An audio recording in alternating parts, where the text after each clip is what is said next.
My decision to engage with Metatron's recent video, a polemic masquerading as historical analysis, is not made lightly, but out of an urgent necessity to dismantle the myth of neutrality in historiography. Metatron's dismissive treatment of Afrocentric scholarship as fringe, while he uncritically upholds Eurocentric frameworks, reveals the very political machinations he pretends to reject. Drawing explicitly on Théophile Obenga's seminal L'essence de la contre l'Africanisme Eurocentriste, this critique exposes the inherent biases that underpin Western historiography. Metatron's ostensible claim to neutrality collapses under its own epistemological contradictions. To insist that historical inquiry can be neutral is to ignore a foundational axiom: all historical narratives are inherently political, shaped by the socio-cultural, ideological, and epistemic contexts of their authors. This is no novel revelation, it is the cornerstone of modern historiography.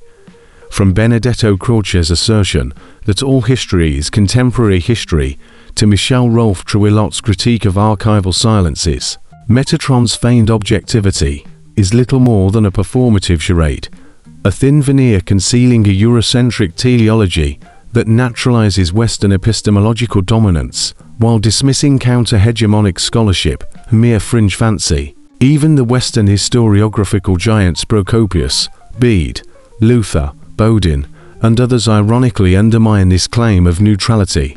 These figures were not dispassionate chroniclers, but active architects of narratives that served cultural, theological, and political agendas. Procopius' Sensus Historicus was nothing less than a hermeneutic tool for legitimizing Byzantine imperial ambition. Luther's vernacular Bible, a weapon in the Reformation's cultural war. And Compon Ella's historiography, a scaffold for Dominican universalism. To call these traditions neutral is to erase their very embeddedness in power structures and to overlook the irony that the very models cited in defense of neutrality were hardly free of bias. Obenga's work meticulously documents how 19th century European scholars reclassified African civilizations such as Egypt, Carthage, and Oxum as non-black to justify colonial subjugation. The racial recasting of Hannibal as Mediterranean, that is, conveniently proximate to whiteness, is emblematic of this tradition, a tradition Metatron persists in, by divorcing Carthage from its authentic African context. Greco-Roman sources, from Herodotus to Procopius, consistently described North Africans as Ethiops or Melancros, i.e., dark-skinned, yet Metatron dismisses this somatic evidence as anachronistic. Such arguments rely on circular logic.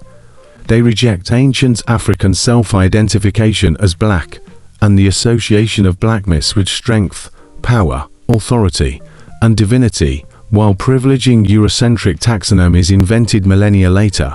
Afrikaans scholars have long exposed the a priori assumptions that treat Africa as nothing more than a tabula rasa for European projection, and Metatron's dismissal of their scholarship and a profound ignorance of the decolonial imperative to deconstruct the epistemic violence inherent in colonial archives. Metatron's contention that whitewashing antiquity is a fringe endeavor, rather than a systemic project of Eurocentric hegemony, is simply risible. The racial reimagining of ancient African figures as white has been meticulously documented as a pillar of 19th and 20th century racial pseudoscience. Martin Bernal's Black Athena and Shamar Kakita's work on the Paleo-African roots of contemporary supra-Saharan populations are shining examples of scholarship that dismantles this myth. To equate such rigorous critiques with a non-existent blackwashing conspiracy is a classic strawman move, one that reveals more about Metatron's tired rhetoric than about history itself. African-centered scholarship does not invent blackness, but rather recovers it from the erosions of Eurocentric historiography. As Vanessa Davies argues, Egyptology's segregation from African studies is not an accident, but a colonial artifact, a mistake Metatron perpetuates by uncritically aligning Egypt with Middle Eastern and Mediterranean identities, thereby divorcing it from its true African milieu. Metatron's reduction of Hannibal's identity to a bland Mediterranean non-racial context ignores a wealth of linguistic and bioanthropological evidence.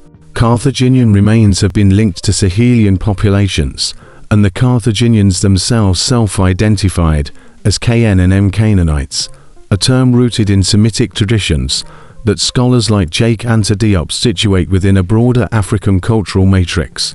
The Berber and Punic populations of North Africa were phenotypically diverse, but unmistakably culturally and politically African, as affirmed by Strabo's descriptions of Ethiopian, like Garamontes and Saharan rock art depicting black pastoralists. Moreover, the notion of a coherent Mediterranean civilization is a 20th century invention, a political tool designed to distance North Africa from infra-Saharan Africa and to legitimize European claims to classical antiquity. This racialist mythos effectively erases the African Semitic roots of Phoenician culture, roots that remain evident in the Ethio-Semitic languages of the Horn of Africa. Metatron's stubborn refusal to accept Hannibal's Blackness rests on a specious conflation of modern racial categories with ancient ethnogenesis. Yet, as Frank Snowden has demonstrated, Greco-Roman texts did indeed employ somatic descriptors, for example, Niger, Malars, that correlate with modern conceptions of blackness. Septimius Severus, dubbed the African emperor, was described as fuscous, dark-skinned, and linked to Libyan ancestry by Cassius Dio, where the term Libyan, according to Babaka Saul, encompassed West African Sudano-Sahelian populations in antiquity. For Metatron to deny this evidence is to indulge in the very presentism that he accuses his critics of. Dr. Kennedy's assertion that the question was Hannibal Black is inseparable from modern racial politics is not an act of mental manipulation, but a call for historiographical rigor. As she and scholars like Denise McCaskey argue, ancient racial dynamics must be analyzed through their intersection with contemporary power structures. The baseless accusation that she would dismiss a white student's query is a feeble ad hominem, starkly contradicted by her meticulous engagement with the probing questions of white interviewer Nick Barksdale. Ultimately, Metatron's arguments are not merely flawed, but emblematic of a reactionary historiography that dares to equate Eurocentrism with objectivity. True intellectual rigor demands that we acknowledge all history as contested terrain, a field where marginalized voices, from Diop to Davies, continuously challenge the hegemony of Western epistemicides. As Walter Benjamin wisely observed, there is no document of civilization which is not at the same time a document of barbarism. The historian's task is not to sanctify the past, but to interrogate its silences, a task Metatron has conspicuously neglected. In the spirit of Vico's Verum Factum, let us cast aside this farce of neutrality.